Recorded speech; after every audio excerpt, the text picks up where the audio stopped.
Manalangin po tayo. Babagin naming Ama na nasa langit na sa amin ay nagmamahal, kami ay nagpapasalamat sa iyong dakilang biyaya na sa amin ay nagligtas sa pamagitan ng mahalagang dugo ng Panginoon. Salamat sa iyong habag sa amin na lumakad noon sa kasalanan at lumayo sa iyo. Nung hindi ka pa namin nakikilala, ang Panginoong Hesus ay namatay sa krus bilang handog na pantubos sa kasalanan sa halip na kami. At sa pamagitan ng kanyang mahalagang dugo ay hinugasan niya ang aming mga kasalanan magpakailanman. Iniligtas mo kami mula sa katulan at sumpa na walang hinihinging kapalit, ginawang anak ng Diyos at pinagkalooban ng pag-asa na makapasok sa iyong kaharian magpakailanman. Kami ay nagpapasalamat, nagpupuri at nagbibigay ng luwalhati sa iyo, aming Ama, sa lahat ng mga biyayang ito. Sa mga oras na ito, kami na iniligtas ng mahalagang dugo ng Panginoon ay nagkakatipon sa harapan mo upang purihin ang iyong dakilang biyaya at pag-ibig, upang matuto ng iyong salita at magkaroon ng fellowship sa banal na kapulungan kasama ka. Maraming salamat po. Kami ay naniniwala na hanggang ngayon, ikaw ay kasama namin. Tignan mo nawa ang bawat isa sa amin at ingatan kami ng iyong mahabaging kamay upang sa pamagitan ng iyong pag-ibig at biyaya, ng iyong salita at ng kapangyarihan ng Espiritu Santo, kami ay iyong maitatag ng higit na sakdal. Pamunuan mo kami upang aming maipamuhay ang aming natitirang buhay bilang mga anak ng Diyos na walang anumang dapat ikahiya. Ang mundong ito ay higit na nagiging magulo sa bawat araw at ang kasalanan ay higit na dumarami. Sa pamagitan ng aming sariling lakas, hindi namin makakayang mapagtagumpayan ang sanlibutan ito. Panginoon, hawakan mo po kami ng higit na matibay ng iyong salita, karunungan at kapangyarihan ng Espiritu Santo at gabayan kami na mabuhay nang ayon sa iyong kalooban at para sa iyong kalwalhatian sa loob ng iyong salita. Kami ay nagpapasalamat sa iyo, Panginoon. Naniniwala kami na iyong iniingatan ng aming mga iglesia sa buong mundo at ang mga brothers and sisters na nagpapanatili ng kanilang pananampalataya at nangangaral ng Ebanghelyo sa kabila ng mga kahirapan na pinangungunahan ng iyong sakdal na biyaya. Pakiusap, tulungan mo sila na maihayag ang Ebanghelyo ng Panginoon ng may buong katapangan at sa pamagitan nila maraming ligaw at kaawa-awang kaluluwa na hindi pa natatanggap ang kaligtasan ang madala sa iyo. At maligtas sila upang ang iyong dakilang gawain ng pagliligtas ay matupad. Diyos, ang bansang ito at ang mga mamamayan ay nasa maraming pagkalito at kahirapan. Nananalangin kami na iyong poprotektahan at tutulungan kami upang mabuhay na ligtas at patuloy na magawa ng ang mga world mission. Bantayan at patumayan mo kami ng iyong mahabagin at makapangyarihang mga kamay. Ipagkaloob mo nawa ang iyong biyaya upang walang sino man sa amin ang mahulog papalayo sa iyo magpakailanman. Panginoon, na patuloy na nagbibigay ng salitang kinakailangan namin at nagpapakita ng daan na dapat naming lakaran, tulungan mo kami na maunawaan at malaman ng higit pa ang iyong salita na nais mong ibigay sa amin. Nawa ay mapaglingkuran namin ang Diyos ng may buong katapatan at mabuhay para sa iyong kalooban at kalwalatian sa aming natitirang buhay. Ito ang aming panalangin sa pangalan ng Panginoong Hesukristo. Amen. Tignan natin sa Biblia, mga Hebreo chapter 11. Mga Hebreo chapter 11.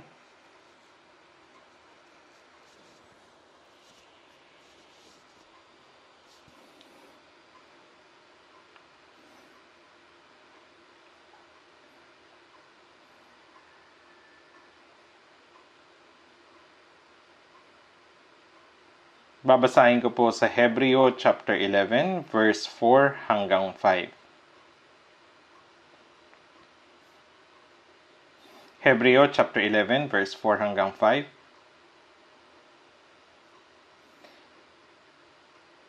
Sa pananampalataya, si Abel ay nag-alay sa Diyos ng higit na dakilang handog kaysa kay Cain.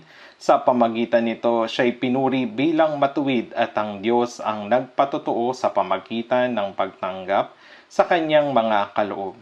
Patay na siya, gayumay nagsasalita pa sa pamagitan ng kanyang pananampalataya.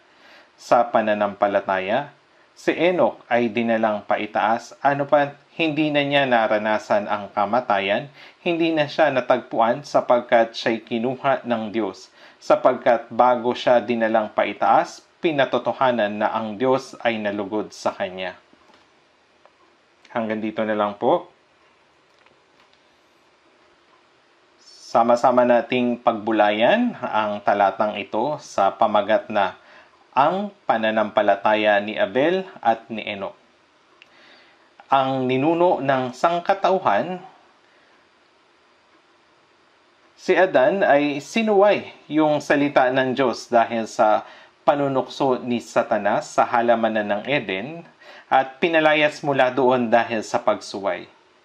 Nabuhay siya na sa isinampang lupain na nagpapagal at nagpapawis sa ilalim ng araw. At si Eva, na unang tinukso ni Satanas na naging dahilan upang akayin si Adan na magkasala, ay binigyan ng paghihirap sa kanyang paglilihi at panganganak bilang parusa. Mula kay Adan, unang ipinanganak sina Cain at si Abel. Ang Genesis chapter 4, ito ay tungkol sa unang mga anak ni Adan na tumalikod mula sa Diyos na nag-alay ng mga handog sa Panginoon. Sinabi sa Genesis chapter 4 verse 3, si Cain ay nagdala ng isang handog sa Panginoon mula sa mga bunga ng lupa. At sinabi naman sa verse 4, nagdala rin si Abel ng mga panganay ng kanyang kawan ng taba ng mga iyon. Pagkatapos, sa Genesis chapter 4 verse hanggang 5 ay sinabi, at pinahalagahan ng Panginoon si Abel at ang kanyang handog, subalit hindi niya pinahalagahan si Cain at ang kanyang handog. Ito po ay tunay na napakahalagang talata. Una, kailangan nating tignan kung anong uri ng pananampalataya meron si Abel.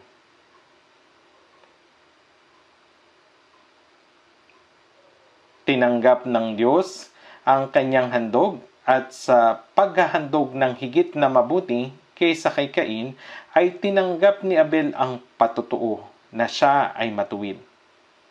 Ibig sabihin na ang unang makasalanan ay nakatanggap ng kapatawaran ng mga kasalanan at ipinahayag na matuwid.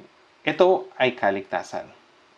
Kapag naligtas tayo, maunawaan natin na sa harap ng Diyos tayo ay nawalang mga makasalanan at naghahangad ng kaligtasan. Hindi natin ito tinanggap sa pamagitan ng ating sariling paghahandog, ngunit ito ay ipinagkaloob sa atin ng Diyos. Gaya ng ating kinabisadong salita sa Isaiah chapter 53 verse 6 na sinasabi na ipinasan sa Kanya ng Panginoon ang lahat nating kasamaan. Isinugo ng Diyos ang Kanyang bugtong na anak na walang kasalanan bilang kordero upang dalhin ang ating mga kasalanan. Sa pamagitan ng pagtanggap ng sumpa at hatol na nararapat sa atin, ay ipinatawad niya ang mga kasalanan magpakailanman. Kapag ating naunawaan at sinampalatayanan ang katotohanan ito, matatanggap natin ang kapatawaran ng mga kasalanan at sa parehong pagkakataon ay matatanggap natin ang patutuo na tayo ay matuwid. Kaya si Abel ang naging kinatawan ng lahat ng mga naligtas sa pamagitan ng biyaya ng Diyos. Sa kabilang banda, si Cain na panganay na kapatid ay nag-alay din ng handog ngunit ito ay hindi tinanggap. Dahil sa kasalanan, ang lupa ay isinumpa at sinabi ng Diyos na ang lalaki ay kailangang magpagal at magpawis upang ang lupa ay magbungkal ng pagkain. Dinala ni Cain ang bunga ng lupain na kanyang nakuha mula sa kanyang pagpapagod sa lupaing isinumpa bilang handog sa Diyos. Marahil iniisip ni Cain na sa paggawa nito ay tatanggapin ng Diyos ang kanyang handog. Marahil naghandog si Cain ng may sinseridad, pagsisikap, sigasig, at ng buong lakas. Gayunpaman, hindi ito tinanggap ng Diyos. Sa kabaliktaran, ang handog ni Abel ay hindi lamang o hindi ginamitan ng anumang matinding pagpapagod, sigasig o pagsisikap. Isang batang tupa lamang, isang tupa na ilang araw pa lamang na ipanganak.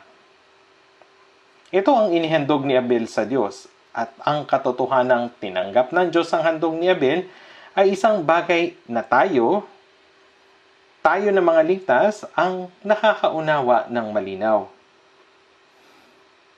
Maraming tao. Yung mga tao ay naniniwala kay Jesus at nagnanais na makapasok sa kaharian ng Diyos.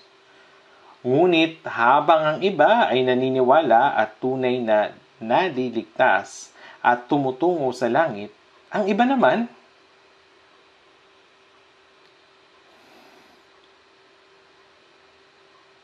kahit na naniniwala sila ay hindi naliligtas at sa huli ay nauuwi sa pagkaligaw sa harapan ng Diyos tulad ni Cain. Ang nakakamanghang bagay ay sinasabi ng Biblia na ang bilang ng mga maliligtas ay kaunti lamang. Doon sa Mateo chapter 7, verse 13 hanggang 14, sinasabi na, "Pumasok kayo sa makipot na pintuan sapagkat maluwang ang pintuan at malapad ang daang patungo sa kapahamakan, at marami ang pumapasok doon.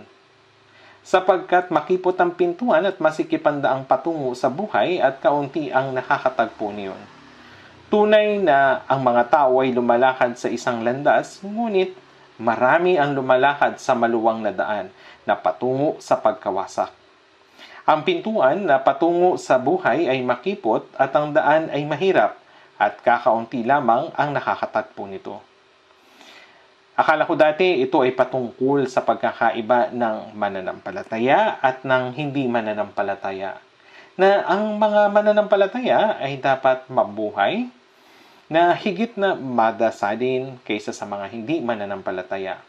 Umiiwas sa kasalanan at gumagawa ng mabuti para sa Diyos. Hindi ba ito ang tama? Kaya ang akala ko ay ganun ang pagpasok sa makipot na daan. Ngunit sa katunayan, ang maluwang na pintuan at ang makipot na pintuan ay hindi tumutukoy sa pagkakaiba ng mananampalataya at hindi. O sa panahon natin ngayon, sa pagitan ng pumupunta sa church at sa mga hindi.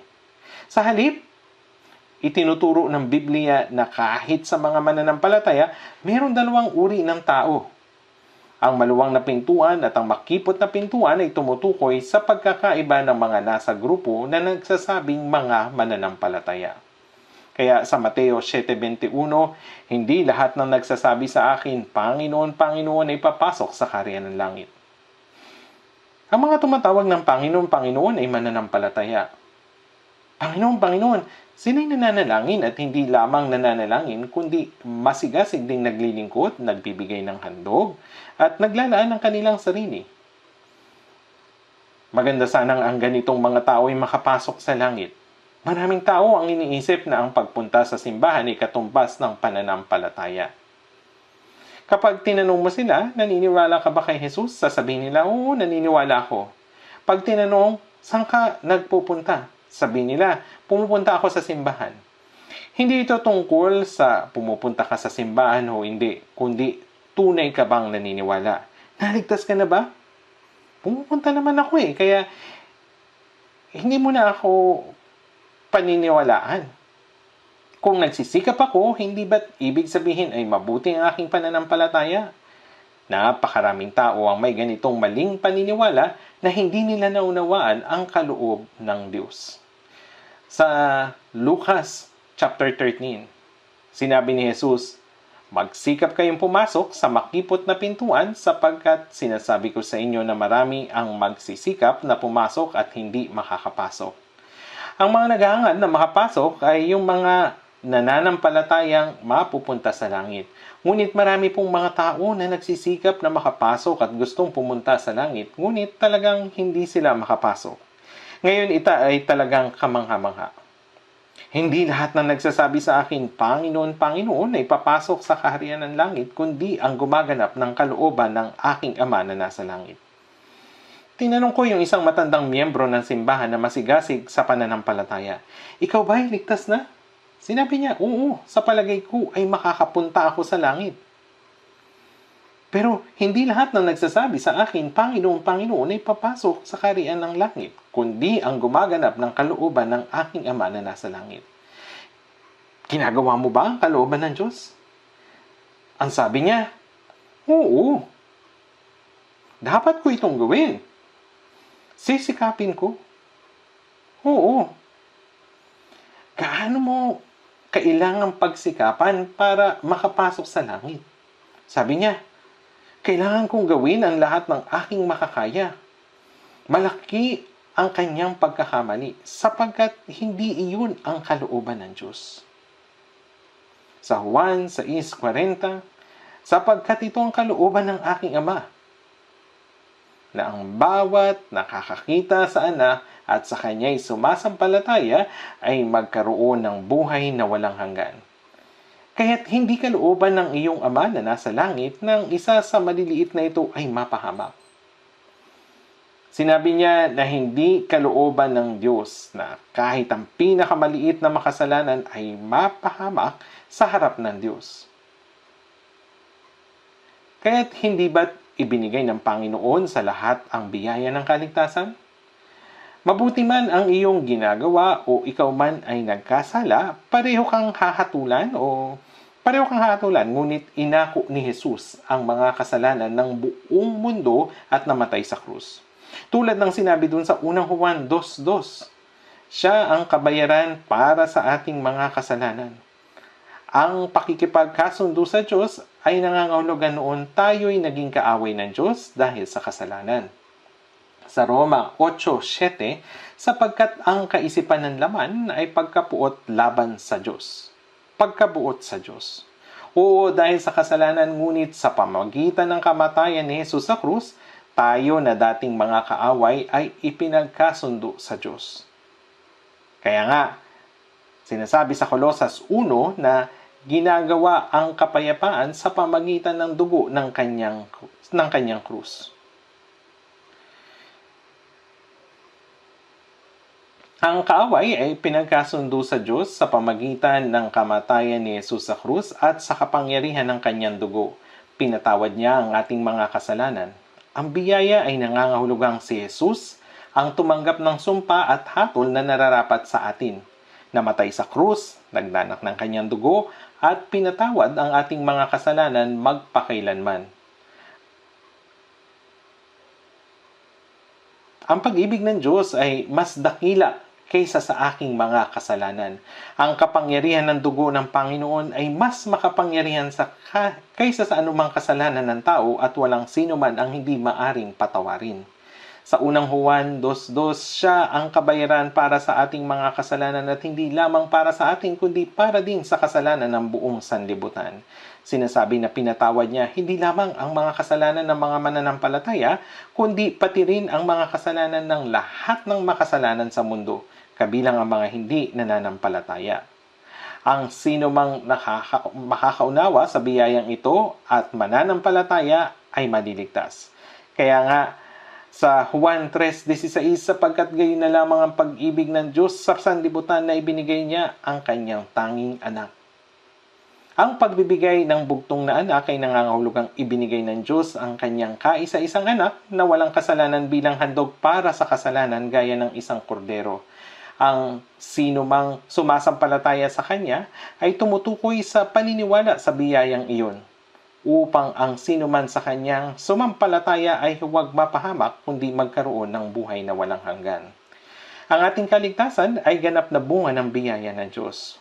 Walang tinatawag na pagdaragdag ng ating kasigasigan sa biyaya ng Diyos. Ang kaligtasan ay tanging sa pamagitan lamang ng biyaya ng Diyos.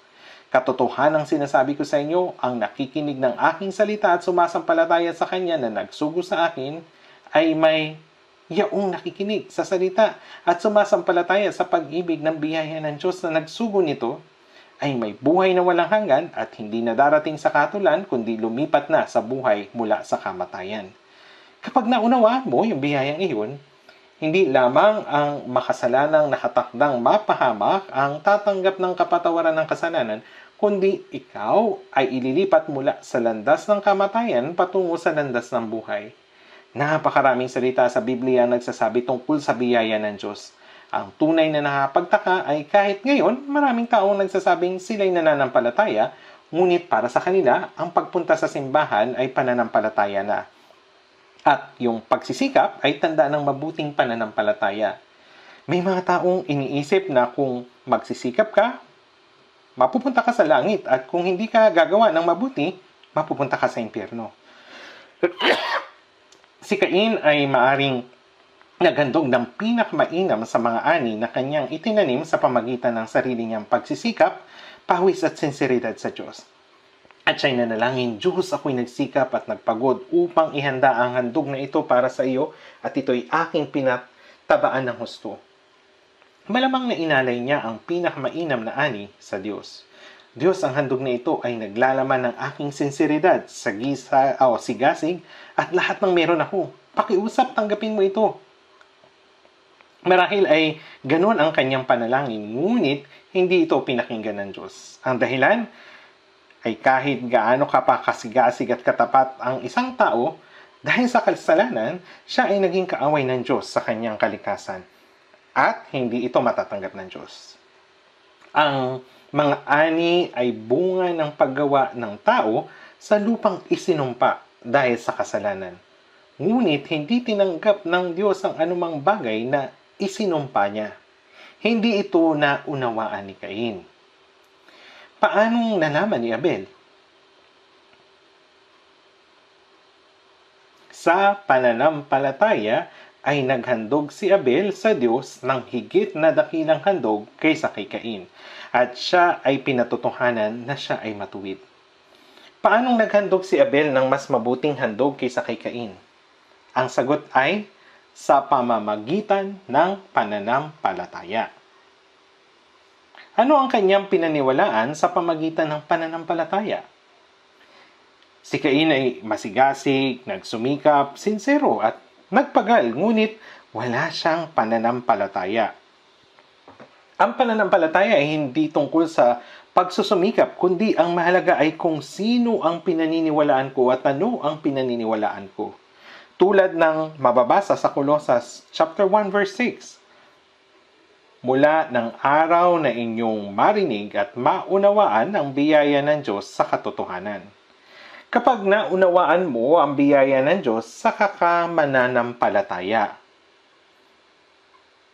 Ang nakikinig ng aking salita at sumasampalataya sa Kanya na nagsugo sa akin ay may buhay na walang hanggan at hindi darating sa katulan. Ang pananampalataya ay hindi nakabatay sa sarili kong kabutihan o mabubuting gawa. Ito ay ang pananampalataya sa ginawa ng Diyos. Nasa ating mga himno ito. Even if I cry, I can't. Even if I shed my tears, I can't wash away my sins. Even if I try hard, I can't. Even if my words, intentions, and actions are clean and good, I can't be born again. I can't be born again. Kahit magsikap ako, hindi ko kayang umiyak at wala akong magagawa sa kahit anong paraan. Ngunit kung ako'y mananampalataya, magagawa ko ito. Ano ang iyong pinaniniwalaan? Maniwala ka lamang sa tagapagligtas na si Jesus. Ang pananampalataya kay Jesus ay nangangahulugang kung aasa ka sa ginawa ni Jesus at lalapit ka sa Panginoon, tatanggap ka ng buhay na walang hanggan. Ang pananampalataya ay hindi tungkol sa kung ano ang ginagawa ko, kundi kung ano ang ginawa ng Diyos upang ako'y iligtas. Maraming tao ang hindi ito naunawaan. Akala nila na ang paggawa ng mabuti ay pananampalataya. Ngunit ang pananampalataya ay ang paniniwala sa ginawa ng Diyos para sa akin. Kaya inakala ni Cain na tatanggapin ng Diyos ang kanyang kasigasigan, sinseridad at pagsisikap, na ating makikita dun sa Roma, chapter 10, verse 2. Ako'y nakapagpatotoo na sila'y may sigasig para sa Diyos, subalit hindi ayon sa kalaman. Yung mga Hudyo nung panahong iyon, napakaalam ng kanilang pananampalataya sa Diyos. Pinagdidiwang nila yung Sabat, nagbibigay ng ikapu, nag-aayuno, nananalangin 2 beses sa isang linggo para sa Diyos, tumutulong sa mahirap at ginagawa ang lahat ng ito ng may matinding kasigasigan. Ako'y makakapagpatuto na sila'y may sigasig para sa Diyos, subalit hindi ayon sa kalaman. Ngunit may isang bagay silang hindi alam. Ano ang hindi nila alam? Sapagkat sa kanilang pagiging mangmang sa katwiran ng Diyos at sa pagsisikap nilang maitayo ang sariling pagiging matuwid, ay hindi sila nagpasakop sa pagiging matuwid ng Diyos. Ang katwiran ng Diyos, ito ang ginawa ng Diyos upang tayo'y iligtas. Dahil hindi nila alam ang katwiran ng Diyos, sinisikap nilang itatag ang sarili nilang katwiran. Iniisip na makakalapit sila sa Diyos sa pamagitan ng sarili nilang pagsisikap at katwiran. Kaya hindi sila nagpasakop sa pagiging matuwid ng Diyos. Sa lapis nilang pagsisikap na itatag ang sarili nilang katwiran, nauwi sila sa hindi pagsusumikap na pasakop sa katwiran ng Diyos. Kahit na sila'y masigasig at sincero, ang kanilang kaluluwa ay nawawala pa rin sa harap ng Diyos. Ito ay isang seryosong suliranin. Upang maunawa natin ito, talagang napakalinaw, simple at lubos na maliwanag. Ngunit sa taong hindi nakakaunawa nito, wala lang ito sa kanila. Opo, meron silang sigasig, ngunit sila ay kulang sa kaalaman. Iniisip nila kung magsisipag sila ng husto, kung sila'y magiging sincero at magsisikap, kung gayo'y tatanggapin sila ng Diyos. Ito ang mga taong umaasa sa kanilang sariling mga gawa pagdating sa Diyos. Sinasabi nila na naniniwala sila, ngunit ang ganitong uri ng pananampalataya ay mali. Hindi sila nagtitiwala sa biyaya ng Diyos. Sila ay lumalapit kasama ng kanilang sariling pagsisikap, sinseridad at kalooban. Kaya nga, si Cain ang halimbawa ng taong lubos na masigasig sa harapan ng Diyos, gayuman ay hindi nakatanggap ng buhay. Siya ay lumalarawan sa reliyosong tao.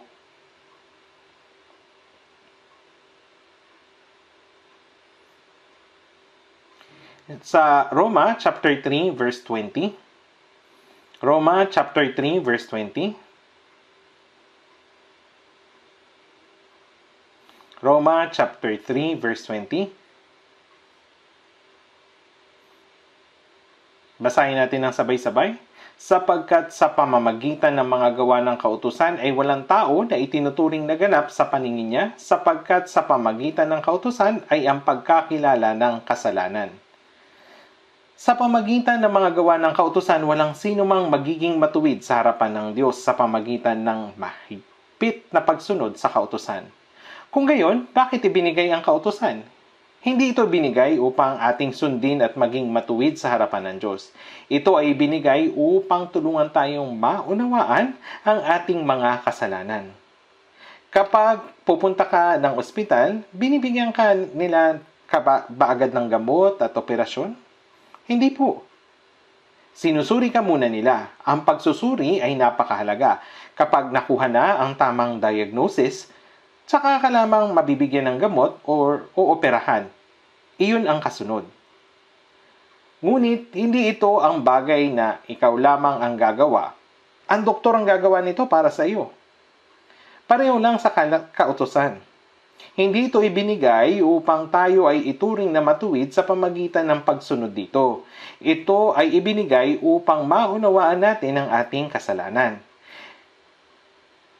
May isang tao na hangal na pumunta sa ospital at kapag inilagay ng doktor yung stethoscope sa dibdib niya, sa tiyan niya, Dok, pakiusap, pakinggan mo ito, buong araw. Iniisip nilang iyon ang makakapagpagaling sa kanila. Hindi, iyon ay pagsusuri lamang. Hindi iyon yung gamot. Layo ng kautusan na tulungan tayong maunawaan ang ating kasalanan. Kahit na ngayon, maraming tao ang hindi nakakaunawa nito. Sa Isaiah 64:6 sinasabi, kaming lahat ay naging gaya ng isang maruming kasuotan. Kaming lahat ay nalalantang gaya ng dahon.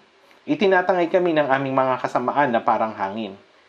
Lahat ng tao ay tumalikod mula sa Diyos at nahulog sa kasalanan, kaya wala kahit ang isang tao ang tunay na malinis. Kaya tinawag tayo ng Biblia na marumi. Kahit na ang mabubuting bagay na ating ginagawa, ang mga matutuwid nating ginagawa ay tulad ng kasuotan, maruming kasuotan sa halip na malinis. Sa Genesis chapter 3, pagkatapos na magkasala ni Adan at Eva, sa unang pagkakataon, kanilang naunawaan na sila ay hubad at sila ay nahiya. Upang itago ang kanilang kahihiyan, sila ay magkasamang nagtahi ng pantakip gamit ang dahon ng igos. Pagkatapos na magkasala, ang tao ay nagkaroon ng kamalayan sa kanilang kahubaran at kahihiyan sa harapan ng Diyos. Upang takban nito, gumawa si Adan ng kasuotan mula sa dahon ng igos. Ito ang pinakaunang kasuotan na ginawa ng tao. Gumawa ng parang paldang maiksing damit gamit ang dahon ng igos. Ngunit sa kinaumagahan, pagsikat ng araw, ang dahon ay natuyo. Pagkatapos nilang maglakad, umupo at tumayo ng ilang beses, ang dahon ay napunit. Kinagabihan, tanging kakaunting tangkay na lamang ang natira. Pagkatapos ay tinawag sila ng Diyos. Ako'y natakot sapagkat ako'y hubad at ako'y nagtago. Nagsuot nga sila ng mga dahon, ngunit ang mga ito ay hindi tunay na kasuotan. Dahil dito, si Adan at Eva ay hindi makalabas sa harap ng Diyos at nagtago, na nanginginig sa takot. Sinabi sa Genesis chapter 3 verse 21, at ginawa ng Panginoong Diyos si Adan at ang kanyang asawa ng kasuotang balat at sila'y dinamitan. Ang mga kasuotan na ginawa ng Diyos para sa kanila ay gawa mula sa balat ng hayop. Ang mga ito ay hindi peke o gawa ng tao na yari sa balat. Ang Diyos ay pumatay ng hayop. Maaring ito ay tupa o kambing at ginamit ang balat nito upang gumawa ng tunay na kasuotan. Siya mismo yung nagdisenyo at gumawa nito upang isuot sa kanila. Bakit ginawa ng Diyos ang kasuotang ito bago dalhin palabas ng halamanan ng Eden? Kahit na sila ay palayasin ng Diyos mula sa halamanan, sila ay nangako na balang araw, pagkatapos na ang tao ay tunay na magsisi sa kanilang mga kasalanan na laban sa Kanya, isusugo niya ang Kanyang tanging anak upang mag-alis ng lahat nating kasalanan at nilinis tayo sa pamagitan ng Kanyang dugo. Tingnan nga natin sa Isaiah chapter 61. Isaiah chapter 61.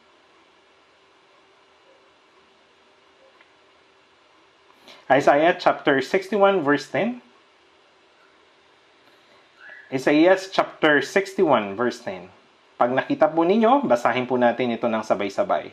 Ako'y magagalak na mabuti sa Panginoon, ang aking buong pagkatao ay magagalak sa aking Diyos, sapagkat binihisan niya ako ng mga damit ng kaligtasan.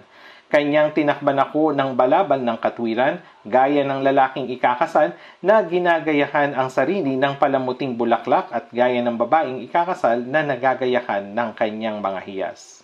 Ako'y nagagalak na mabuti sa Panginoon, ang aking buong pagkatao ay magagalak sa aking Diyos. Bakit nagagalak ang ating kaluluwa at bakit tayo lubos na nagagalak sa Diyos? Hindi dahil sa mga bagay na ating ginawa para sa Kanya, kundi dahil binihisan tayo ng Diyos ng damit ng kaligtasan. Mayroong kondisyon na kinakailangan upang ang damit ng kaligtasan ay maging posible. Hebreo 9:22. At kung walang pagdanak ng dugo ay walang kapatawaran ng mga kasalanan. At sa Levitico 17:11 sinasabi dito, sapagkat ang buhay ng laman ay nasa dugo at aking ibinigay sa inyo sa ibabaw ng dambana upang ipantubos sa inyong mga kaluluwa, sapagkat ang dugo'y siyang tumutubos dahil sa buhay. Ang inosenteng buhay ay kinakailangang mamatay at magdanak ng dugo upang ang mga kasalanan ay mapatawad. Kaya nga sa Hebreo 9:22 sinabi, at kung walang pagdanak ng dugo ay walang kapatawaran ng mga kasalanan. At kung walang kapatawaran, hindi magkakaroon ng kaligtasan. Kaya nga si Jesus ay namatay sa halip natin at ginamit ang kanyang sariling dugo upang takban ang ating mga kasalanan. Ang takip na ito ang sinasabi ng Biblia na damit ng kaligtasan. Nang sampalatayanan natin ang biyayang ito, itinuring tayo ng Diyos na matuwid. Sinutan niya tayo ng balabal ng katwiran, ang damit ng kaligtasan. upang takban ang lahat nating kahihiyan at kasalanan sa harapan niya. Kaya nga tayo ay magagalak na mabuti sa Panginoon. Ito yung pangunahing punto. Ito talaga yung malinaw na makapangyarihang katotohanan. Ngunit, nandyan si Cain. Siya ay may sinseridad, pagsisikap at maging ng pagnanais. Ngunit hindi siya nagdala ng dugo. Inakala ni Cain na kapag nagdala siya ng anumang bagay mula sa kanyang pagsisikap, kalooban, kasipagan, iyon ay tatanggapin ng Diyos. Ngunit hindi niya lubos na naunawaan ng Diyos. Walang dugo sa kanyang handog. Sa kabilang banda, si Abel ay hindi nagdala ng anumang espesyal mula sa pagsisikap, pagsisipag o pagnanais. Sa halip ay nagdala ng dugo. Paano nalaman ni Abel ang sikretong ito? Malamang na narinig niya ito mula sa kanyang mga magulang. Siguro tinanong niya, saan gawa ang kasuotang ito? At ipinaliwanag sa kanya ng kanyang mga magulang. Kami ay sumaway sa salita ng Diyos. Kami ay nahiya at nagtago sa mga puno. Sinubukan naming takban ang aming mga sarili ng dahon ng igos, ngunit hindi talaga nito natakban ang aming kahiyan. Kami ay talagang nahihiyang lumapit sa harapan ng Diyos. Kaya ang Diyos ang lumapit sa amin, pumatay siya ng hayop, ipinadanak ang dugo, at sa unang pagkakataon, nakita namin ang isang buhay na nilalang na namatay. Bumuhos ang dugo nito. At inalis ng Diyos ang balat nito at gumawa ng kasuotan upang ipantakip sa aming kahihiyan. Ang regalo na ito, ang kasuotang balat, ay gawa ng biyaya ng Diyos bago sila palayasin mula sa Eden. Marahil na kanilang iningatan ito at ikinento sa kanilang mga anak. Narinig lahat iyon ni Cain at Abel, inisip na Cain, nangyari nga siguro yon, tapos okay na. Ngunit si Abel ay naunawaan ng importanteng bagay. Tama. Kapag dumanak ang dugo, may buhay na kailangang mamatay para mapatawad ang kasalanan. Kaya pumatay si Abel ng tupa, dumanak ang dugo, at inihandog ito bilang sakripisyo at kanyang sinabi, Diyos, hindi ako makakalapit sa iyo dahil sa kasalanan ng aking magulang at ng aking kasalanan, ngunit nang ang aking magulang ay naging hubad, nahiya at nagtago, pumatay ka ng tupa, dumanak ang dugo at gumawa ng kasuotan mula sa balat nito para sa akin. Narito, isang inosenteng tupa ang namatay. Pakiusap, tignan mo ang dugo nito at patawarin ang aking mga kasalanan. Nagulat marahil ang Diyos. Wow, paano nalaman niyo ni Abel? Sa Roma, chapter 10, verse 17, ang pananampalataya ay nanggagaling sa pakikinig at ang pakikinig ay sa pamagitan ng salita ni Kristo. Narinig ko ang biyaya ng Diyos mula sa aking mga magulang at naunawaan ko kung ano ang ibig sabihin ng pag-aaring ganap sa pamagitan ng pananampalataya.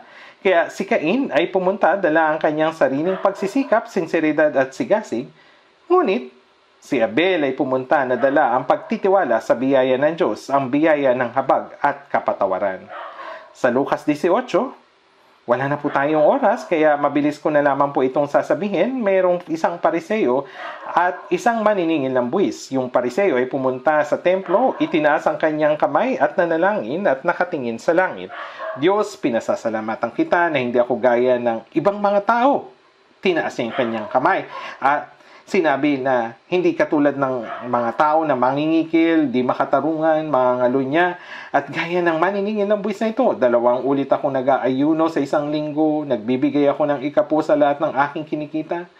Totoo naman ang sinabi niya, siya ay mas matuwid kaysa ibang tao. Subalit, yung maniningil ng buwis na nakatayo sa malayo ay ayaw itingin man lamang ang kanyang mga mata sa langit at dinadagukan ng kanyang dibdib na nagsasabing, Diyos, mahabag ka sa akin na isang makasalanan. Ngunit sinabi ni Jesus na ang maniningil ng buwis ay nanaog patungo sa kanyang bahay, ang taong ito ay inaring ganap sa halip ng isa. Bakit? Hindi ba mas matuwid ang pariseo? Ang pariseo ay humarap sa Diyos na nagtitiwala sa kanyang sariling katwiran, kabutihan at sigasig. Habang yung maniningil ng buwis ay humarap sa Diyos na nagtitiwala sa mahabaging biyaya ng Diyos. Maraming ganitong talata sa Biblia. Sa Juan 1:29, makikita natin si Juan na tagapagbautismo ay naunang pinanganak ng 6 na buwan kay Jesus upang magpatotoo tungkol kay Jesus. Sinabi niya tungkol kay Jesus, narito ang kordero ng Diyos na nag-aalis ng kasalanan ng sanlibutan. Ipinasan niya ang lahat nating kasamaan. Sa Isaiah chapter 53 verse 6, at ipinasan sa kanya ng Panginoon ang lahat nating kasamaan. Ang kasalanan ng buong sanlibutan, ang lahat ng tao sa sanlibutan, kasalanan ko, kasalanan mo, lahat ng ating mga kasalanan, kinuha ito lahat ni Jesus at siya ang hinatulan sa halip natin at nagdanak ng kanyang dugo upang mapatawad ang ating mga kasalanan magpakailanman. Ito lang ang tanging biyaya na makakapagligtas sa atin. Subalit, maraming tao ang nag-iisip na dapat silang umasa sa ginawa ni Jesus at idinaragdag naman nila yung kanilang sariling mga gawa. Siyempre, hindi ito tama. Sa unang Pedro 1:18 hanggang 19, kayo tinubos mula sa inyong walang kabuluhang paraan ng pamumuhay na minana ninyo sa inyong mga ninuno, hindi ng mga bagay na nasisira tulad ng pilak o ginto, kundi ng mahalagang dugo ni Kristo, gaya ng sa korderong walang kapintasan at walang dungis. Tayo'y naligtas sa pamagitan ng mahalagang dugo ni Kristo. Tama. Tama po ba? Tingnan natin sa Roma chapter 3. Roma chapter 3 verse 24. Roma chapter 3 verse 24. Basahin natin. Roma chapter 3 verse 24. Basahin natin ng sabay-sabay.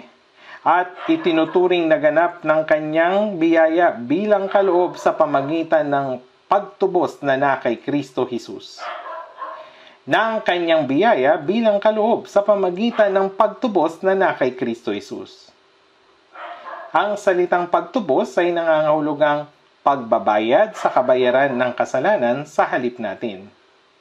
Ang mapatawad ang kasalanan ay sa pamagitan ng kamatayan sa halip natin. Ay itinuring na ganap ng kanyang biyaya bilang kaloob sa pamagitan ng pagtubos na kay Kristo Jesus. Itinuring na ganap ng biyaya. Kaya si Abel ay lumabas na umaasa sa biyaya ng Diyos at sa dugo ng kordero, kaya inaring ganap sa harap ng Diyos. Si Cain ay lumabas na umaasa sa kanyang sariling gawa, sigasig, mabubuting gawa, kaya hindi siya inaring ganap sa harapan ng Diyos. Ngayon, ito'y napakahalaga para sa atin. Nagkaroon ba tayo ng buhay na walang hanggan sa simpleng katotohanan ito o mapupunta pa rin tayo sa impyerno kahit na naniniwala tayo dito? Maraming tao ang naniniwala sa Diyos subalit hindi nila masabi kung kailan sila naligtas. Hindi nila masabi kung sila'y naipanganak na muli. Ang mga pastor ay hindi nangangaral kung paano maipanganak na muli. Hindi nila naunawa ng biyaya ng Diyos at kung paano maligtas. Iniisip nila na kapag gumagawa sila sa church, naniniwala na sila na ligtas na sila. Nang ako'y maligtas noong 1962, noong sinabi kong ako'y ligtas na, sabi nila, napakayabang mo. Sinasabi mong ligtas ka? Mas higit pa silang nagulat nang sabihin kong ako'y naipanganak na muli. Dahil parehas lang ito. Paano mo naman nalaman? Diyos lang yung nakakaalam. Naalala ko si Reverend Billy Graham, nagkaroon ng sermon sa Yowido Plaza at sinabing milyong tao ang nagtipon doon. Sinabi niya sa isang tao na ipanganak na muli. Ang kanyang mensahe ay, kayong mga Kristyano, kailangan ninyong maipanganak na muli. Ang mga diakono at elders ay kailangang maipanganak na muli. Idiniin niya ng kailangan nilang maligtas. At mula noon, anong sinabi ng mga taong ito? Silang lahat ay mga ligtas na ngayon. Ikaw, kailangan ka maligtas. Mula ng araw na manampalataya ka. Mula ng araw na manampalataya ka. Mula ng araw na umalis ka sa church, nanampalataya ka, at mula ng araw na manampalataya ka. Naligtas ka, at dahil naligtas ka, nanampalataya ka, at dahil nanampalataya ka, naligtas ka. Hindi nila maipaliwanag ng malinaw. Ito'y lubos na hindi totoo. Ito ay panlilin lang ng dyablo upang pahapyaw ang pinakamahalagang usapin ng kaligtasan. Ang diablo ay hinahadlangan tayong maniwala dito dahil ito ang pinakamahalagang lihim. Ang kaligtasan natanggap natin ay kapatawaran ng mga kasalanan, pag-aaring ganap at buhay na walang hanggan sa pamagitan ng dugo ni Hesukristo. Ang kapatawaran ng mga kasalanan, kaligtasan, maipanganak na muli at buhay na walang hanggan ay magkakaparehas lahat. Ang pag-aasawa, pagkakaroon ng mga biyenan at parehas lamang ang ibig sabihin. May mga taong nag-iisip na magkaiba ang mga ito. Ang kaligtasan na tanggap natin ay talagang tiyak. Si Jesus ay nanalangin para sa atin, ipinapakita ang kanyang dugo. Siya ay nabuhay sa harapan ng Diyos. Ito'y bilang garantiya sa katotohanang pinatawad niya ang ating mga kasalanan. Sa pananampalataya, si Enoch na dinalang paitas anupat hindi na niya naranasan ang kamatayan. Tama, ito. Kinuha na siya ng Diyos nang hindi naranasan ang kamatayan. Si Enoch ay dinalang paitaas. Paano siya dinalang paitaas? Kababasa lang natin ngayon. Nakalimutan na ninyo? Anong dahilan kung bakit siya dinalang paitaas? Ano pong dahilan? Hindi ninyo ba alam? Sapagkat bago siya dinalang paitaas, pinatotohanan na ang Diyos ay nalugod sa kanya. Nalugod sa kanya. Si Abel ang kumakatawan sa mga taong inaring ganap. Sa isang taong inaring ganap sa pamagitan ng pananampalataya at si Enoch ay umasa sa Diyos at nabuhay ng isang buhay pananampalataya at pagkatapos ay kinuha siya ng Diyos. Bago siya kunin ng Diyos, pinatotohanan na ang Diyos ay nalugod sa kanya. Tayo ngayon ay inaring ganap sa pananampalataya kagaya ni Abel, nang walang anumang ginawa. Ngayon, ang isang taong ligtas ay pupunta na sa harapan ng Diyos. Subalit bago tayo pumunta sa harapan ng Diyos, kailangan nating makatanggap ng ibang patotoo. Anong patotoo? Wala ba tayong anumang masabi? Kailangan din nating matanggap na pinatotohanan na ang Diyos ay nalugod sa Kanya. Kanina, doon sa Hebreo 11:5, pinatotohanan na ang Diyos ay nalugod sa Kanya. Kaya iniisip ko na tayo'y nabubuhay na sa panahon kung saan maari tayong maging kagaya ni Enoch na hindi namatay at nakatagpo ang Panginoon ng buhay. Tayo'y napakalapit na sa araw ng pagbabalik ng Panginoon. Kaya lahat ng naligtas at naniwala na namatay na at pumunta sa langit ay mapapalad. Subalit may dalawang uri ng tao kagaya ni Enoch at Elias na dinalang paitaas at hindi na naranasan ang kamatayan at nakatagpo ang Panginoon ng buhay. Sa Genesis chapter 5, may mga salinlahi na ipinanganak na buhay sa kanilang Kristiyanong pamumuhay at namatay sa ganitong edad, namatay. Subalit sa parte ni Enoch, walang nabanggit tungkol sa kanyang kamatayan. Siya ay dinalang paitaas. Ito'y isang nakakagulat na pangyayari talaga.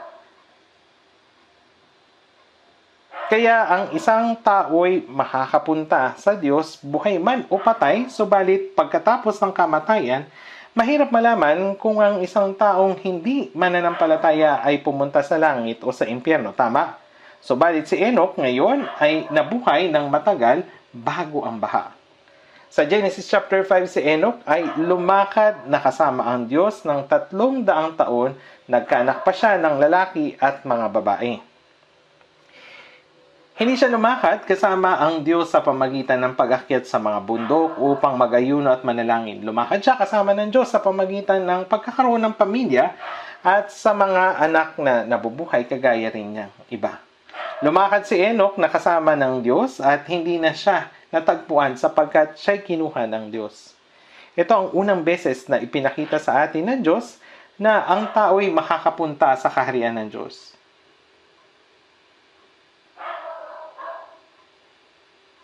Hindi ba ito'y isang nakakagulat na pangyayari? Dahil siya'y buhay na pumunta sa Diyos. Nakakagulat na pangyayari po ito. Kaya nga sa Genesis chapter 1 verse 27, pagkatapos niyang likhain ang lahat, Nilalang ng Diyos ang tao ayon sa kanyang sariling larawan, ayon sa larawan ng Diyos siya nilalang, sila'y kanyang nilalang na lalaki at babae. At ano yung layunin nito? Ang Espiritu ay nilikha ayon sa larawan ng Diyos. Tayo ay nagsusumikap at nagkakasala at nabubuhay sa mundong ito at namamatay sa ganito lamang ba? Kung gayon, anong pinagkaiba ng tao sa hayop? Sa mga awit, chapter or number 49, verse 20, sinasabing, taong nasa karangalan, subalit hindi nakakaunawa, ay gaya ng mga hayop na namamatay. Kung walang espiritu, kagaya mo lamang ang hayop. Ang mga tao ay hindi hayop. Tayo ay mararangal na mga nilikha ayon sa larawan ng Diyos. Bakit tayo nilikha ng Diyos ayon sa kanyang larawan? Nilikha niya tayo ayon sa kanyang larawan bilang kanyang kapareha upang ibigay sa atin ang buhay ng Diyos, upang iligtas tayo at gawin tayong pag-aari ng Diyos, upang dalhin tayo sa kaharian ng Diyos at mabuhay kasama ang Diyos magpakailanman. Kaya ngayon, anong layunin ng pagliligtas sa atin ng Diyos? Sa Ebanghelyo ni Mateo chapter 1, si Maria ay naglihi sa pamagitan ng Espiritu Santo. Si Jose na kanyang mapapangasawa ay naguluhan. Ano yung nangyari? Ang Maria na ito ay ginahasa ba o ano? Ito'y dahil yung mga Romanong sundalo ay nakakagawa ng ganito paminsan. Si Maria ay nag-isip sa kanyang sarili kung paano makikipaghiwalay at isang anghel ang nagpakita sa kanya at nagsabi, Jose, anak ni David, huwag kang matakot na tanggapin si Maria na iyong asawa sapagkat ang ipinaglilihi niya ay mula sa Espiritu Santo. Siya ay manganganak ng isang lalaki at ang pangalang itatawag mo sa kanya ay Jesus sapagkat ililigtas niya ang kanyang bayan sa kanilang mga kasalanan. Sa Ingles, ang Jesus ay nangangahulugang tagapagligtas. Ang pangalan ni Jesus ay nangangahulugang kaligtasan. At sinabi, at ang pangalang itatawag nila sa kanya ay Emmanuel. Mayroong iba pang pangalan si Jesus. Ito ay Emmanuel. Ano yung Emmanuel? Kasama natin ang Diyos. Ang layunin ng kaligtasan ay upang makasama natin ang Diyos. Sa Exodo 29:45, tingnan nga natin dahil mahalaga ang verse na ito. Sa Exodo chapter 29, verse 45 hanggang 46. 45 hanggang 46.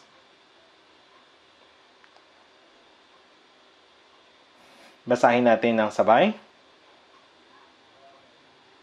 Exodo chapter 29, verse 45 hanggang 46. Ako'y mananahan sa gitna ng mga anak ni Israel at ako'y magiging kanilang Diyos. Kanilang malalaman na ako ang Panginoon nilang Diyos na naglabas sa kanila sa lupain ng Ehipto upang ako'y manirang kasama nila. Ako ang Panginoon nilang Diyos.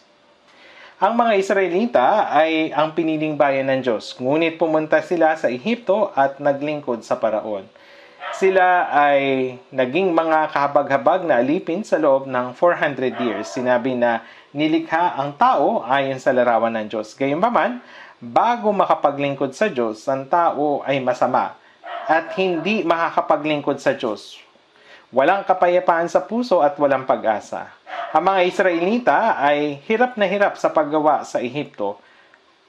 Gumagawa ng brick, nagtatayo ng mga piramid. Yung mga piramid ay tinayo ng mga Hudyo nang sila ay mga alipin. Kaya naman, noong pumunta yung kanilang pumunta sa Egypt si Prime Minister Yitzhak Rabin para sa usaping pangkapayapaan ay sinabing, alam ko kung sino nagtayo ng pyramid na ito. Hindi pa rin nila alam kung sino. Itinayo ito ng aking mga ninuno ay naging mga alipin dito sa loob ng 400 years. Iyan ang sinabi ng punong ministrong Rabin.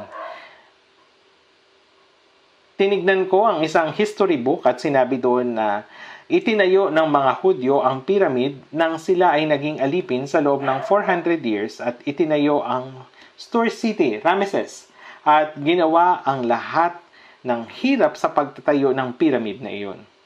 Kaya nga ang Hudyo ang pinakamahusay na mason sa mundo. Alam niyo, kahit na sila ay ikinalat sa buong mundo, Sila ang pinakamahusay na mason sa buong mundo. At hindi lamang sila nagtayo ng mga bato, nagtayo rin sila ng isang lihim na organisasyon. Alam niyo po ba ito? Ito yung Freemasonry, ang pinakakinakatakutang lihim na organisasyon sa mundo. Ang Free ay nangangahulugang kalayaan at ang Masons ay mga manggagawa ng bato. Hindi lamang sila nagtatayo ng bato, nagtayo rin sila ng isang lihim na organisasyon. Ito ay isang kilusan para sa kalayaan ng Israel. Meron pa ring lihim na samahan ng mga Mason, ang pinakakinakatakutang lihim na organisasyon sa buong mundo. Sa kahuli-hulihan, upang sakupin ang mundo, na ngangalit ang kanilang mga ngibin dahil sa katotohanan ang mga Hudyo ay pinatay at kinalat sa mundo sa loob ng 2,000 years na nagsasabing makihiganti sila. Paano sila maghihiganti? Bubugbugin ba nila yung tao sa mundo hanggang sa mamatay? Hindi po. Gagawa sila ng isang mundong pinangungunahan ng mga Hudyo. Hindi ito teorya. Ito ay nangyayari ngayon at nakakatakot. Alam ba ninyo? Ang stonecutters, sila yung mga kaawa-awang mga alipin sa loob ng 400 years. Hindi naglingkod sa Diyos, kundi naglingkod sa paraon, walang pahinga, hindi makapaglingkod sa Diyos, walang pag-asa. At sa gitna niyan, ipinadala ng Diyos si Moises at nagdala ng 10 salot sa Ehipto at inilabas niya ang mga Israelita sa pamagitan ng kapangyarihan ng Diyos. Yung dagat na pula ay nakaharang sa harapan nila. Ito yung nakaharang sa harapan nila, tapos yung hukbo naman ng Ehipto ay nasa likod nila. Kaya hinati ng Diyos ang dagat na pula at tumawid sila sa daan doon sa tuyong lupa. Nabanggit din ito sa mga awit kanina. Kanyang sinaway ang dagat na pula at ito'y natuyo. Pinatnubayan niya sila sa mga kalaliman na parang sa ilang. Hindi alam ng mga hukbo ng Ehipto kaya sumunod sila at silang lahat ay nalunod. Sa ilalim ng dagat na pula, makikita pa rin natin yung mga gulong ng mga karwahe ng Ehipto na nandoon pa rin. Bakit tinawag itong dagat na pula? Ito ay dahil sa dami ng pulang corals doon. 2 beses na akong dumaan doon sa parehong ruta. Ang dagat na pula ay nasa aking kanan papuntang Israel mula sa Cairo. At dahil wala pang direktang flight noon, yung mga Israelita, sila ay nandoon sa Ehipto. Nanirahan sila kasama ng Diyos nang inilabas sila sa Ehipto. Kaya nga doon sa chapter 25 sinabi na isang santuaryo upang ako'y makapanirahan sa gitna nila. Ito yung naging halimbawa para sa panahon natin sa Bagong Tipan na ang Diyos ay makakasama natin sa pamagitan ng pagliligtas sa atin. Ang layunin ng pagliligtas ng Diyos sa atin ay upang makasama natin ang Diyos. Alam niyo po ba ito? Hindi lang kayo basta naligtas tapos sasabihin, makita na lang tayo sa langit. Hindi po. Mula ng araw na tayo ay maligtas, kasama natin ang Diyos. Kaya nga, sa Genesis chapter 5 verse 24, lumakad si Enoch na kasama ng Diyos. Namuhay siya kasama ang Diyos at bago hatulan ng Diyos ang mundo sa pamagitan ng baha, kinuha ng Diyos si Enoch habang siya ay buhay pa. Kaya sa 2 Pedro chapter 3 verse 11 mula dun sa verse 6, na sa pamagitan din nito, ang daigdig noon ay inapawan ng tubig at nagunaw. Ito ay sa panahon ng baha. Ngunit sa pamagitan ng gayon ding salita ang kasalukuyang langit at lupa ay iniingatan para sa apoy na inilalaan sa araw ng paghukom at sa paglipol sa masamang tao. Sa huli, ang mundo ay hahatulan sa pamagitan ng apoy, gaya ng pagpapaulan ng asupre at apoy sa Sodoma at Gomora. Yung lugar na ito na nawasak ng apoy at asupre, tinatawag ngayong Dead Sea. Ito ay literal na isang patay na dagat. Wala ni isang tanim na damo ang tumutubo dito at walang mga insekto o isda. Ang Dead Sea ay ganap na walang buhay. Ngunit sa di kalayuan, may mga maliliit na bukal ng asupre. 2 beses na akong nakapunta doon. May mahabang lambak sa tabi nito at maging sa ngayon, makakita pa rin ang mga kumpol ng asupre doon. Nang suriin nila ang mga ito, natuklasan nila na ito ang pinakadalisay na asupre sa mundo. Kung sisindihan ito, agad itong magliliyab. Ito ay hindi maipagkakailang patunay ng pagkawasa sa pamagitan ng asupre. Gayunman, sa huli, kapag hatulan ng Diyos ang mundo, hindi na magpapaulan ng apoy at asupre mula sa langit tulad ng sa Sodoma at Gomora. Sa Isaiah chapter 15, narito, kayong lahat na nagpapaningas ng apoy, lumakad kayo sa liyab ng inyong apoy sa gitna ng mga sulo na inyong sinisindihan o sinindihan. Ito ay gaya ng mga bombang gawa ng tao. Alam ba ninyo kung gaano karaming nuclear bomb ang meron ngayon? Kasama yung North Korea, may 9 na bansa na may nuclear weapon. Kahit isa lamang ang sumabog na nuclear bomb, maaari itong magdulot ng sunod-sunod na pagsabog. Ayon sa mga scientists, kung magkakaroon ng digmaang nuklear, maaaring masira ang mundong ito sa loob lamang ng 30 minutes. Ganap na mawawasak na sa loob lamang ng kalahating oras. Sinasabi nila na ang lakas ng apoy ay sapat na upang sunugin ang mundo ng mahigit na 100 beses. Hindi ito science fiction, ito ang realidad. Bago hatulan ng Diyos ang sanlibutan sa pamagitan ng apoy, kukunin niya ang mga taong ligtas. Bago dumating ang paghukom sa apoy, magkakaroon ng huwad na kapayapaan at ang 144,000 ng mga Israelita ay maliligtas. Pagkatapos ay darating ang paghukom sa apoy. Ngunit bago ang lahat ng ito, kapag dumating na ang Panginoon sa impapawid, kukunin niya ang mga taong ligtas. Kaya nga si Enoch ay dinalang paitas bago pa ang paghukom sa tubig. At ito ang naging halimbawa kung paano dadalhin paitaas ang mga banal bago ang huling paghukom sa apoy.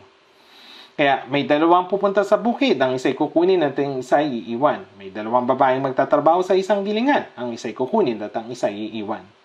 Ang mga tao man ay nagtatrabaho sa bukid, naghahanda ng pagkain sa bahay o natutulog man sa gabi, ang lahat ng naligtas ay dadalhin pa itaas. Sa English, rapture. Ang taong ligtas ay kukunin at ang hindi makakasama ay may iwan magpakailanman. Yung hindi maliligtas, sila ay may iwan. Kaya gaya ni Enoch, naniniwala ako na tayo rin maaari nang kunin habang nabubuhay. Hindi man ako bata pa, ngunit talagang nararamdaman kong darating na ang Panginoon habang ako ay nabubuhay. Sabay-sabay tayo, hindi po ba?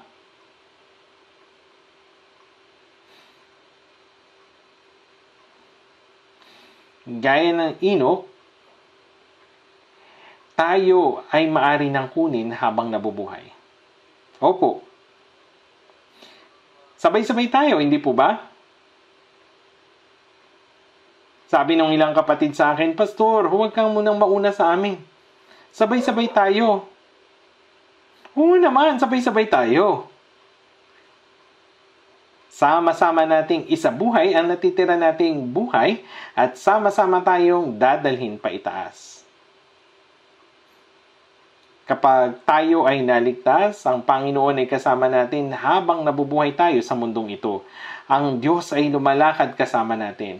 Inilabas ng Diyos ang bayan ng Israel mula sa Ehipto upang manirahan siya sa gitna nila. Sa kayong paraan, ang layunin ng ating kaligtasan ay upang makasama natin ang Diyos. Mula sa sandaling tayo ay naligtas, ang Diyos ay kasama natin. Sa unang Korinto chapter 6 verse 19, o hindi ba ninyo nalalaman na ang inyong katawan ay templo ng Espiritu Santo na nasa inyo na tinanggap ninyo mula sa Diyos at kayo ay hindi sa inyong sarili, sapagkat kayo binili sa isang halaga. Nang tayo ay maligtas, ang ating katawan ay naging templo ng Espiritu Santo. Alam ba ninyo na ang inyong katawan ay templo ng Espiritu Santo na nasa inyo? Naunawaan nyo ba ito? Nasaan ang Panginoon ngayon? Siya ay nasa iyo. Wala siya doon sa malayong lugar. Yung ibang mga tao pumupunta nga doon sa bundok at nananalangin tapos sisigaw sila. Anong sisigaw nila? Panginoon! Buong lakas, Panginoon! Ngunit ano ang tingin ninyo? Yung sasabihin ng Panginoon, bakit nga ba sumisigaw sila ng ganyan? Hindi na kailangan sumigaw. Naririnig niya maging ang pinakamahinang boses. Maging ang iyong mga pag-iisip, alam niya ang lahat ng iyong puso at ng iyong isipan. Sa Galatia 3:2, tinanggap ba ninyo ang Espiritu sa pamagitan ng mga gawa ng kautusan o sa pamagitan ng pakikinig sa pananampalataya? Nakikita ninyo na ang mga naligtas ay dapat na maniwala na ang banal na Espiritu ay nananahan sa kanila. Sa Roma, chapter 8, verse 9, subalit kung ang sino may walang Espiritu ni Kristo, siya ay hindi sa Kanya. Ngayon, ano yung kahulugan ng pagiging isang Kristiyano? Madalas nating sabihin na ang Kristiyano ay ang tao na naniniwala kay Jesus. Ngunit hindi natin dapat gamitin ang salitang Kristiyano ng basta-basta. Ang mga tao ay maaaring magsabi na si Miss Park ay isang tunay na Kristiyano, kaya naman si Miss Kim ay isang tunay na Kristiyano. Ngunit mag-ingat kayo. Ayon sa kasulatan, subalit kung sino may walang Espiritu ni Kristo, siya ay hindi sa Kanya. Sapagkat ang lahat ng pinapatnubayan ng Espiritu Santo, sila ay mga anak ng Diyos. Kung ikaw ay naniniwala na ang Espiritu ng Diyos ay nasa iyo, ikaw ay pangungunahan nito. Ikaw ay mabubuhay kasama ng Panginoon. Para sa mga naligtas, natural lamang na lumakad kasama ng Diyos araw-araw. Ngunit para sa ibang tao, kahit pagkatapos maligtas ay iniisip pa rin nila ang Diyos ay malayo. Iniisip nila na kung sila ay gagawa ng mali ng palihim, hindi ito makikita ng Diyos. Maaari nilang sabihin, Panginoon, pakiusap, manatili ka muna sa bahay ngayon. Ang pupuntahan ko ay lugar na hindi ka masisiyahan. Magpahinga ka na lamang sa bahay, okay? Ngunit anong isasagot sa kanya ni Jesus? O sige, mag-ingat ka, ha? Hindi. Sasabihin niya, sasama ako sa iyo. Siya ay nasa iyo. Paano ka hihiwalay sa kanya? Isasama mo ba si Jesus sa nightclub at magsisimulang magsayaw? Iinom ka bang kasama ng hindi mananampalataya upang magkaroon ng masayang oras? Ang Kristiyanong pamumuhay ay nangangahulugang naniniwala tayo na ang Panginoon ay kasama natin at lumalakad na kasama siya sa bawat hakbang. Isang buhay na lumalakad kasama ng Diyos.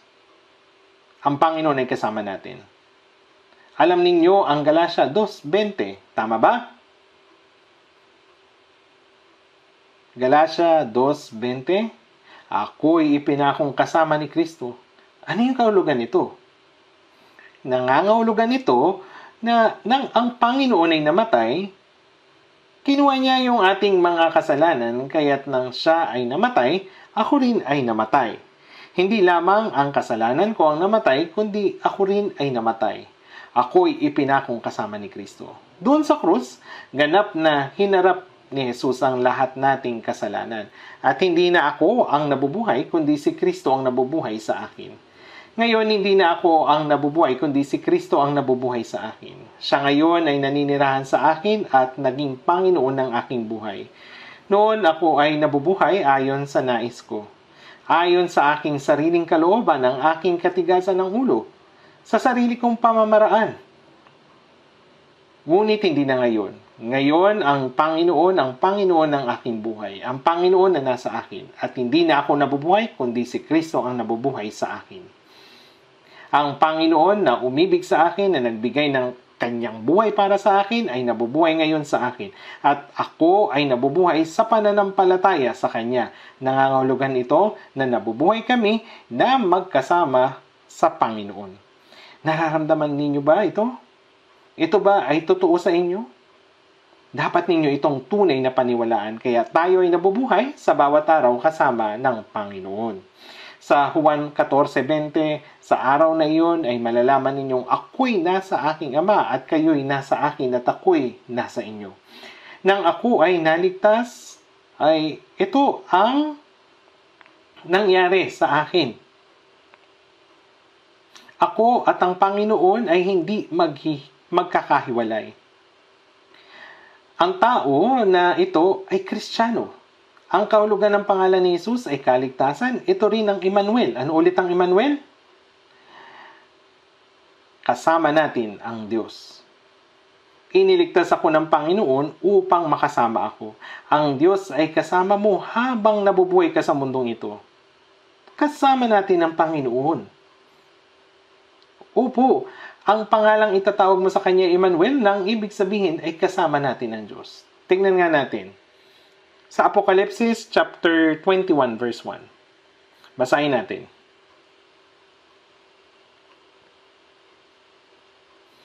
Apokalipsis chapter 21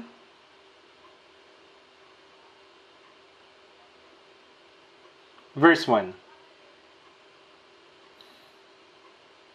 Basahin natin ang sabay. At nakita ko ang isang bagong langit at isang bagong lupa, sapagkat ang unang langit at ang unang lupa ay lumipas na, at ang dagat ay wala na. Verse 3 hanggang 4. At narinig ko ang isang malakas na tinig na mula sa trono nagsasabi, masdan ninyo ang tabernakulo ng Diyos na nasa mga tao. Siya'y maninirahan kasama nila at sila'y magiging bayan niya. Ang Diyos mismo ay makakasama nila at siya'y magiging Diyos nila at papahiran niya ang bawat luha sa kanilang mga mata. Hanggang dito po.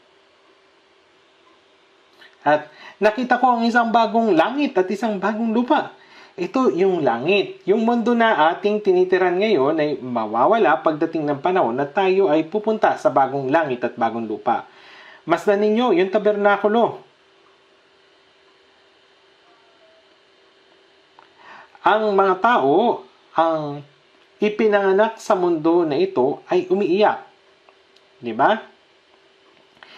Sabi, masdan ninyo yung tabernakulo ng Diyos na nasa tao, siya'y naninirahan kasama nila at sila'y magiging bayan niya. Ang Diyos mismo ay makakasama nila at siya'y magiging Diyos nila. Papahiran yung kanilang mga luha. Bakit? Kasi di ba nga yung nang ipinanganak ang tao sa mundong ito, sila'y umiiyak. Isinasabuhay yung kanilang buhay na umiiyak at aalis sa mundong ito na umiiyak. Ang Panginoon ay umiyak rin naman nang siya'y nasa mundo. Yung pinakamaiksing verse, umiyak si Jesus. Si Jesus ay nagdusa ng mga kahirapan na naranasan ng tao sa mundong ito. Ang mga naligtas na lumalakad kasama ng Panginoon habang nabubuhay sa mundong ito ay namumuhay na kasama ng Panginoon magpakailanman kapag sila ay pupunta na sa langit. Ang mga kaluluwa ng mga lumalakad na kasama ng Panginoon sa mundong ito ay pupunta sa langit at mabubuhay magpakailanman. Naniniwala po ba kayo dito? Ang mga tao na walang pag-asa ng ganito ay ang pinakakawawa. Mga kapatid, ang mundo na ito ay pansamantala lamang. Alalahanin mo kung ano ang sukat ng buhay ko. Ang ating buhay ay maiksi lamang. Narito ang aking mga araw ay ginawa mong iilang mga dangkal at sa paningin mo ay tulad sa wala ang aking buhay. Tunay na bawat tao ay nakatayong gaya ng isang hininga lamang. Kapag naglagay ka ng langgam sa iyong palad, ito ay mahuhulog sa sandaling oras. Kahit na ang tao ay kumikita ng maraming pera, maging mayaman, matagumpay, maging makapangyarihan at maging pangulo, ang lahat ng ito ay isang gabi lamang na panaginip. Kapag ang panaginip ay natapos na, tapos na. Sa Hebreo chapter 13, sapagkat dito ay wala tayong lunsod na magtatagal, ngunit hinahanap natin ang lunsod na darating. Mga kapatid, ang buhay sa mundo na ito ay napakaiksi. Dapat nating maunawaan ang katotohanan na ito. Dapat nating maunawaan. Kaya nga, dun sa Santiago, chapter 4, verse 14, sinasabi, gayon man, ay hindi ninyo nalalaman kung ano ang magaganap bukas. Ano ba ang inyong buhay? Kayo nga isang singaw na sa sandaling panahon ay lumilitaw at pagkatapos ay naglalaho. Sinasabi ni David, tunay na ang tao ay lumalakad na gaya ng anino. Tunay na sila'y nagkakagulo ng walang kabuluhan. Ang tao ay nagbubunton at hindi nalalaman kung sinong magtitipon. Nang makita ni David ang lahat ng ito ay walang kabuluhan. At ngayon, Panginoon, sa ano pa ako maghihintay? Ang aking pag-asa ay nasa iyo. Ito yung sinabi ni David. Pagkatapos niyang masakop ang yung ibang kapangyarihan, mapagkaisa yung kaharian at naging pinakadakilang hari. Ngayon, sa panahon natin, sa ating bansa, yung mga tao ay sinusubukang maging pangulo. Ngunit kung sila ay makakagawa ng mali pagkatapos maging pangulo, sila ay makukulong. Nang ako ay nasa paaralan ng elementarya, pag tinatanong ko sila, anong gusto mo paglaki mo? Lahat ng mga bata nagsasabi na gusto nilang maging pangulo. Talaga bang napakabuti na maging pangulo? Ito ang pinakamahirap na posisyon. Kaya nagpapasalamat ako na hindi ako ang pangulo. Hindi nila sinasabi na gawin ko ito. Ngunit, hindi ko rin naman ito gagawin kahit sabihin nila. Napakasaya ko ngayon. Kahit tayo ay namumuhay sa karangyaan at kahirapan sa mundong ito, kahit na ang ating katawan ay magkasakit at ang kamatayan ay dumating, kapag ating aalalahanin na tayo ay tatayo sa harap ng Diyos sa sandali na lamang na panahon, ang ating sitwasyon at kalagayan sa mundong na ito ay magiging walang kabuluhan na lamang. Ang kahirapan ay hindi problema. Kahit na punahin tayo, hindi ito mahalaga. Gayun din, kung tayo ay pupuri nila, wala tayong dahilan na magmalaki. Kung tayo ay sisisihin nila, walang kadahilanan upang malungkot. Hanggang makarating tayo sa kaharian ng Diyos, ang Panginoon ay kasama natin. Ang mundo ay lumilipas. Wala tayong dapat asahan sa mundo na ito. Merong hiwalay na lugar para sa atin upang mabuhay. Tayo ay lumalakad kasama ng Panginoon at pupunta sa langit upang mabuhay kasama ang Panginoon magpakailanman. Hindi dapat o hindi taon, 1,000 taon, o 10,000 taon, ngunit walang hanggan. Naniniwala po ba kayo dito? Kung hindi nyo ito pinaniniwalaan, ikaw ay mayroong malaking problema. Ang pinakakawawang tao sa mundong ito ay yung tao na walang pag-asa. Kaya nga kung titingnan mo yung tao sa sanlibutan, sila man ay mayaman o mahirap, sila ay aalis din sa mundo na ito. Kaya bakit sila sakim? Yung mayaman, sakim. Yung mahirap, sakim din. Ngunit dahil tayo ay naligtas na, maging tayo ay mayaman o mahirap, ang ating kalagayan ay hindi malaga. Tama po ba? Sa paningin ng isang tao, maaari siyang maging hari, mayaman, o nagdurusa, ngunit kapag siya ay nagising na, ito ay matatapos na. Iyan ay sa panaginip. Ang buhay na ito ay kagaya ng panaginip na panandalian. Kaya huwag nating ilaan ang ating puso sa mundo na ito. Huwag umasa sa mundo na ito. Merong lugar kung saan tayo mabubuhay magpakailanman. Inihanda ito ng Diyos. Sapagkat dito wala tayong lungsod na matatagal, ngunit inihanda natin o hinahanap natin yung lungsod na darating. Panginoon, ano ang aming gagawin kapag ikaw ay umalis? Sa Juan chapter 14, huwag magbagabag ang inyong puso. Sumampalataya kayo sa Diyos, sumampalataya rin naman kayo sa akin. Sa bahay ng aking ama ay maraming tahanan. Kung hindi gayon, sasabihin ko ba sa inyo na ako'y paparoon upang ihanda ko ang lugar para sa inyo? At kung ako'y pumaroon doon at maihanda ko ang isang lugar para sa inyo, ako'y babalik para kayo'y tanggapin at tatanggapin ko sa aking sarili upang kung saan ako naroon, kayo rin naman ay naroon. Pagkasabi ni Jesus na siya ay aalis, ang mga alagad ay nagdusa. Subalit, sila ay masaya. Ano yung ating gagawin kapag umalis si Jesus? Ngunit huwag magbagabag ang inyong puso. Sa bahay ng inyong ama ay maraming tahanan. Kung hindi gayon, sasabihin ko ba ito sa inyo? Ito yung pangaaliw sa atin ng Panginoon. Bagamat meron tayong mga kahirapan at pagdurusa, meron naman tayong pangaaliw ng Panginoon. Huwag kayong mag-alala. Ang tahanan natin ay sa walang hanggang mundo. Sa bahay ng aking ama ay maraming tahanan.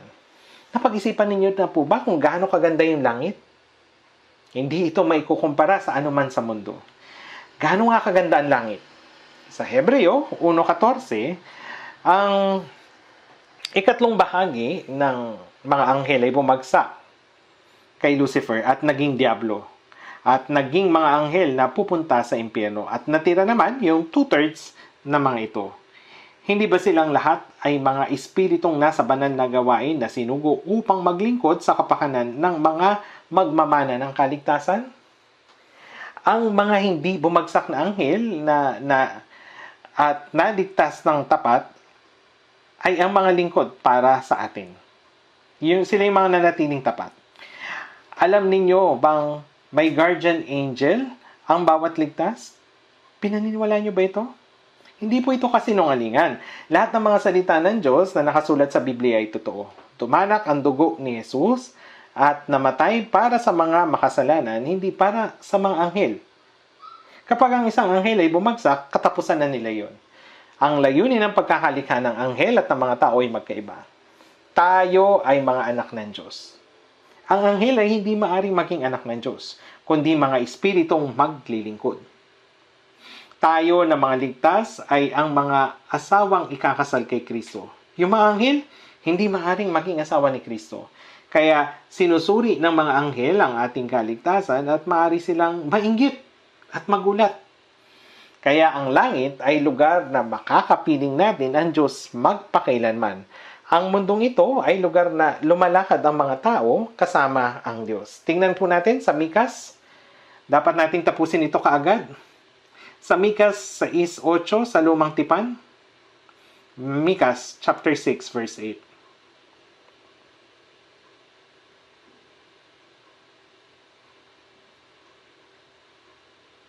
Mikas chapter 6 verse 8. Mikas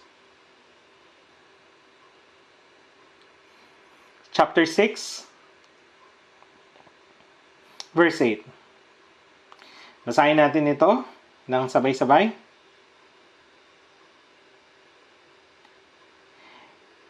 Mikas chapter 6 verse 8. Basahin natin ng sabay. Ipinakita niya sa iyo, o tao, kung ano ang mabuti at ano ang itinakda ng Panginoon sa iyo, kundi ang gumawa ng may katarungan at umibig sa kawalan at lumakad na may kapakumbabaan na kasama ng iyong Diyos, o tao.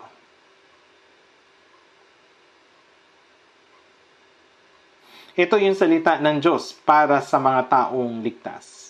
Ipinakita niya sa iyo, o tao, kung ano ang mabuti at ano ang itinakda ng Panginoon sa iyo, kundi ang gumawa ng may katarungan.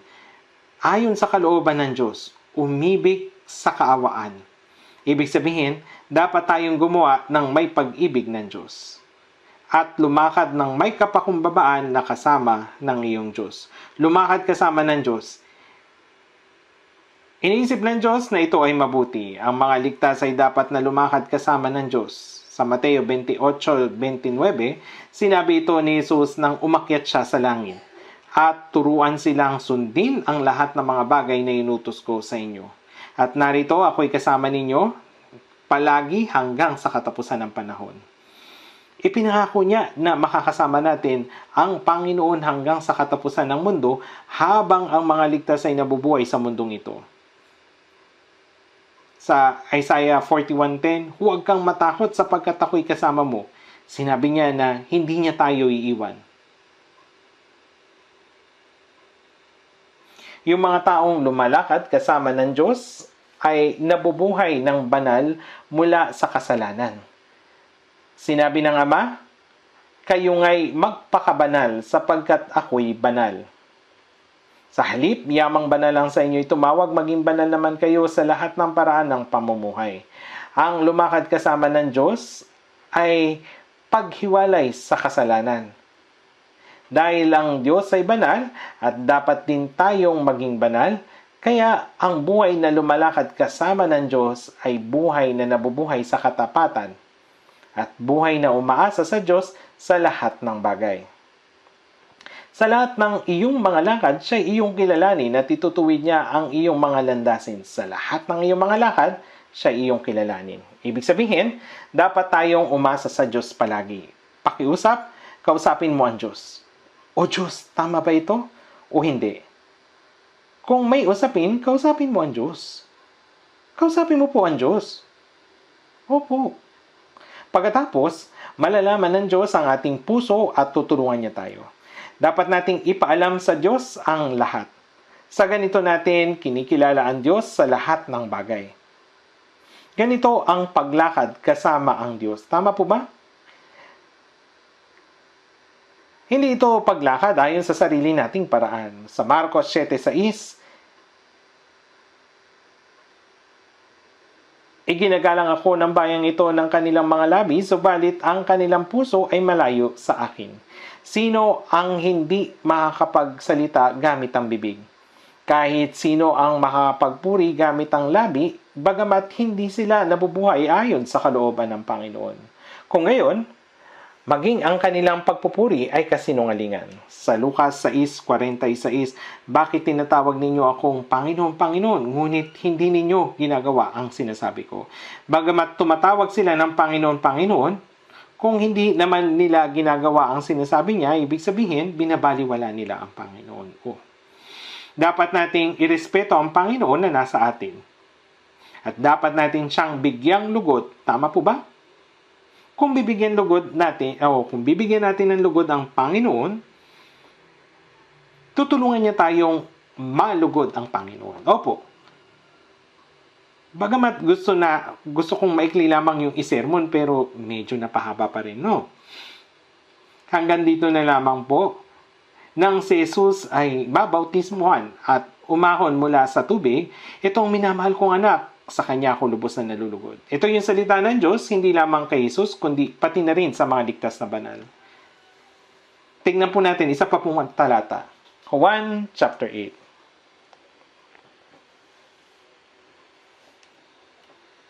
Juan chapter 8, verse 29. Verse 29.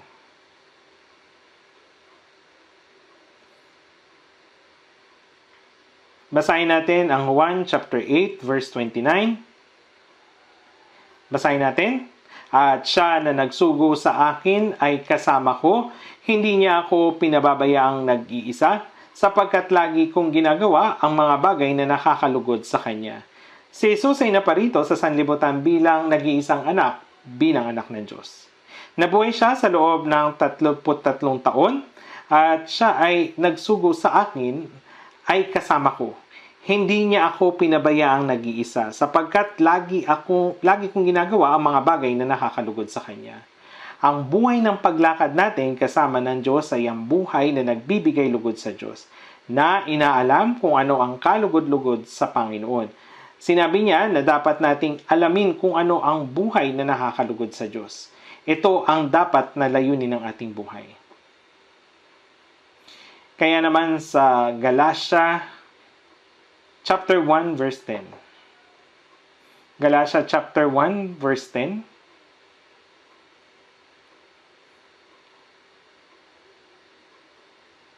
Ako ba'y nag-aangad ngayon ng pagsang-ayon ng mga tao o ng Diyos? O sinisikap ko bang bigyan lugod ng mga tao?